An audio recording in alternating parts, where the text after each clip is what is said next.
Hi, Joe Strazzeri here. We're going to talk about level 5 curiosity.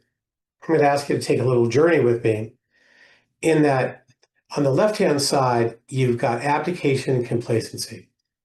And in abdication and complacency, I don't think you get as better results from anything for working with your healthcare professional, your family member, your legal, financial, or tax professional, your spouse.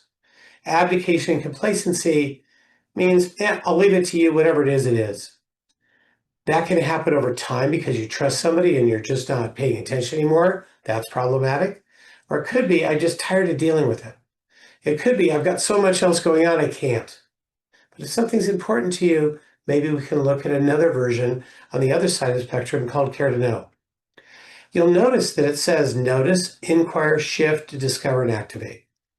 And I'll kind of walk you through a way to be curious. We talk about curiosity, but we often don't have a methodology for it. So on this level 5 curiosity I'll talk about, are you and others showing up ready to partner? When you walk in a room, can you rate yourself on a 1 being low, 10 being high? How willing am I to partner, or how invested am I in a result I'm trying to convince people? The more I invest in a result, the more I'm running away from something, the more I'm trying to protect, the more angry I am, the more frustrated I am, the lower score I get. The higher score I get is, man, I think I want something like this. I want to understand what the other person needs, etc. So you could pose a question you're afraid of or uncomfortable asking to yourself or the group. The uncomfortable question is probably the source of what's going on with you. You could pose it to yourself or you could pose it to them to start before we get to an action. Pose that uncomfortable question. Like, why is it you want this instead of that? I hear your frustration, but I don't understand it. Can you help me find out what happened before that's causing it? What's the worst possible outcome that can happen and how do we avoid it? What is it you really need? Can I share with you my big question? I'm just not too sure I want to do this again because last time it hurt me.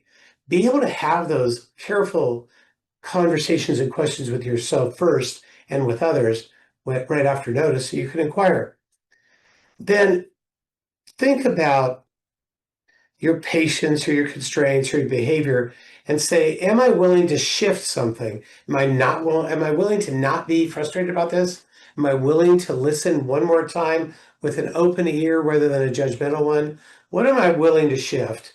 And if you're willing to shift something and you tell somebody else you are, they might shift their perspective too.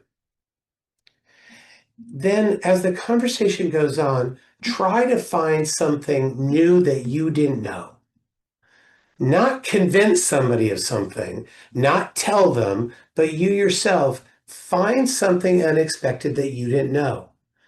As you're looking for things unexpected, curiosity builds and more options appear before you.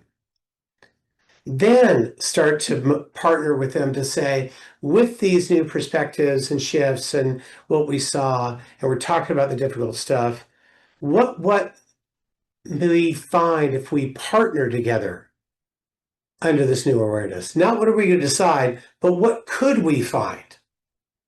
It's in this combination of notice, inquire, shift, discover, and activate the partnering process that curiosity lives best. Completely opposite abdication and complacency, completely in I care to know, and I'm here for you. So we'd use this kind of a tool to say, when I've asked you before to be curious, what are the steps to being curious?